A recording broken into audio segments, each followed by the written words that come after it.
வணக்கம் நண்பர்களே. மனிதர்களாகிய நம்மை நல்வழிகளில் நெறிப்படுத்தி மேன்மையோடு கூடிய வாழ்வில் தழைக்கச் செய்யும் பண்பே ஒழுக்கமாகும்.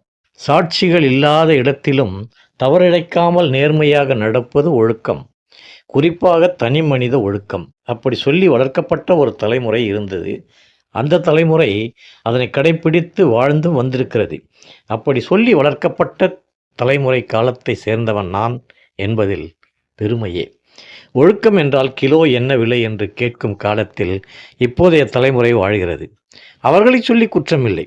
அவர்கள் காணும் சமுதாயம் அவர்களை எப்படி மாற்றி வைத்திருக்கிறது. திரும்பும் பக்கமெல்லாம் ஒழுக்கக்கேடுகள். ஒழுக்கக்கேடுகளை குறித்து பட்டியலிட்டால் அது நீண்டு கொண்டே செல்லும். ஒழுக்கத்தோடு வாழ்பவர்கள் இன்றைய சமுதாயத்தில் கேலிக்குரியவர்கள். ஒட்டுமொத்த ஊரே மதுவுக்கு அடிமையான நிலையில் ஏதோ சிலர் மது குடிக்காமல் ஒழுக்கத்தை கடைப்பிடிப்பார்கள் என்றால் அவர்களை இந்த சமுதாயம் பார்க்கும் பார்வையே வேறு மாதிரியாக இருக்கும். சுயநலம், தவறான வழிகளில் பணம் சேர்ப்பது, அதற்காக எந்த முறைகேட்டிலும் ஈடுபட்டு அட்டூழியம் செய்வது, ஏன் கொலைபாதக செயல்களில் கூட ஈடுபடுவது, அற்ப சந்தோஷத்திற்காக ஒழுக்கத்தை தூக்கி எறிவது என எல்லாவற்றிலும் தனிமனித ஒழுக்கத்துக்கு இங்கு இடமே இல்லை. பொய்யாமொழி புலவர் ஒழுக்கத்திற்காக ஒரு அதிகாரத்தையே ஒதுக்கியுள்ளார். ஒரு பானை சோற்றுக்கு ஒரு சோறு பதம் என ஒழுக்கம் விழுப்பம் தரலான் ஒழுக்கம் உயிரினும் ஓம்பப்படும். திருக்குறள் 131 எழுதியிருக்கிறார். ஒழுக்கமே எல்லாருக்கும் மேன்மையை தருவதாக இருப்பதால் அந்த ஒழுக்கமே உயிரை விட சிறந்ததாக போற்றப்படும் என்பதே அந்த குறளின் பொருள். நாம் அறிந்த சமயங்கள் கூட தனி மனித ஒழுக்கத்தை வலியுறுத்துகின்றன.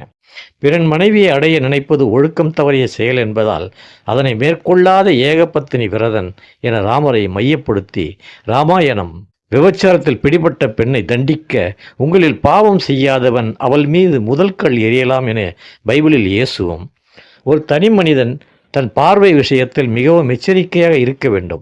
ஏனெனில் பார்க்கக்கூடாத காட்சிகளை கண்கள் பார்க்கும்போது தவறான எண்ணம் தோன்றுகிறது. மிக இலகுவாக மனிதன் ஒழுக்கக்கேடான காரியங்களை செய்வதற்கு முதல் படியாக உள்ளது என்று இஸ்லாமும் போதிக்கின்றன.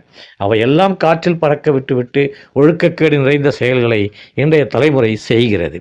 சில நேரங்களில் இத்தகைய ஒழுக்கக்கேடுகளுக்கு ஆளும் அரசுகளும் நீதிமன்றங்களும் கூட தனிமனித சுதந்திரம் எனும் பெயரில் அங்கீகாரம் அளித்திருப்பது வேதனை. ஒழுக்கம் என்னும் கவசத்தை அணிந்து கொண்டால் வாழ்க்கையில் நமது உயர்வுக்கு அது வழிவகுக்கும். ஒழுக்கமில்லாத வாழ்வினிலே என்றும் உயர்வுக்கு இடமே இருக்காது.